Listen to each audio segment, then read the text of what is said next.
নমস্কার বন্ধুরা, আজকে আমি আপনাদের সাথে শেয়ার করছি কিভাবে বাড়িতে খুব সহজ পদ্ধতিতে পোলাও বানিয়ে নেওয়া যায়। আমাদের পোলাও বানানোর জন্য যে যে উপকরণ লাগবে সেটি হলো গোবিন্দভোগ চাল, হলুদ গুঁড়ো, লঙ্কার গুঁড়ো, নুন, চিনি স্বাদ মতো, সাদা তেল, শুকনো লঙ্কা, ঘি, কিশমিশ, কাজু বাদাম, দারচিনি আর এলাচ অপশনাল। আপনারা চাইলে এটা দিতেও পারেন বা নাও দিতে পারেন, কারণ অনেকেই পছন্দ করেন না এই দারচিনি আর এলাচের ফ্লেভার, তো আপনারা চাইলে নাও দিতে পারেন। আজকের ভিডিওতে আমরা দারচিনি আর এলাচ ব্যবহার করি। সবার প্রথমে গোবিন্দভোগ চালটি খুব ভালোভাবে ধুয়ে নিন। ধুয়ে একটি পাত্রের মধ্যে কিছুক্ষণ ভিজিয়ে রাখুন।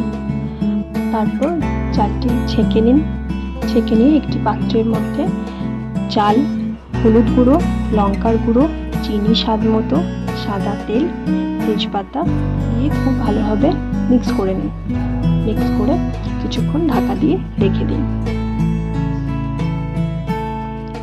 এবার একটি কড়াই নিয়ে নিন। কড়াইয়ের মধ্যে সাদা তেল আর শুকনো লঙ্কা দিয়ে নেড়ে চেড়ে নিন। তারপরে এই কড়াইয়ের মধ্যে দিন কিশমিশ আর কাজু বাদাম। এটাও একটু ভালোভাবে ভাজা ভাজা হয়ে গেলে এর মধ্যে মিক্স করে রাখা চালটি দিয়ে দিন।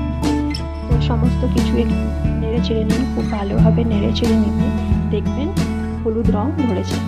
তো আমাদের মিক্স একেবারে রেডি। এরপর আমরা নিয়ে নিচ্ছি রাইস কুকার। তো আজকের পোলাওটি আমরা রাইস কুকারই বানাবো। তো রাইস কুকারের মধ্যে এই মিক্স করা চালটি দিয়ে দিন। তার মধ্যে পরিমাণ মতো জল দিয়ে দিন। দিয়ে আমরা এটা কুকিং মোডে দিয়ে ঢাকা দিয়ে দেব। তার 10 থেকে 15 মিনিট পরে ঢাকাটি খুলে স্বাদ মতো নুন দিয়ে আবার ঢাকা দিয়ে দেব। এই 10 to 15 মিনিট পরে এর মধ্যে আমরা ঘি দিয়ে একটু ভালোভাবে নাড়াচাড়া করে নেব।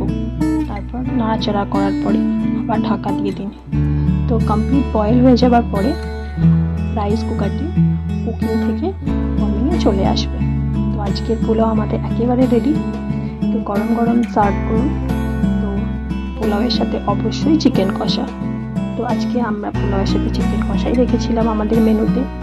তো আমি চেষ্টা করব চিকেন কষার ভিডিও আনতে আপনাদের সাথে শেয়ার করতে। আপনার ভিডিওটি দেখুন, ভালো লাগলে অবশ্যই লাইক, শেয়ার, সাবস্ক্রাইব করে দেবেন।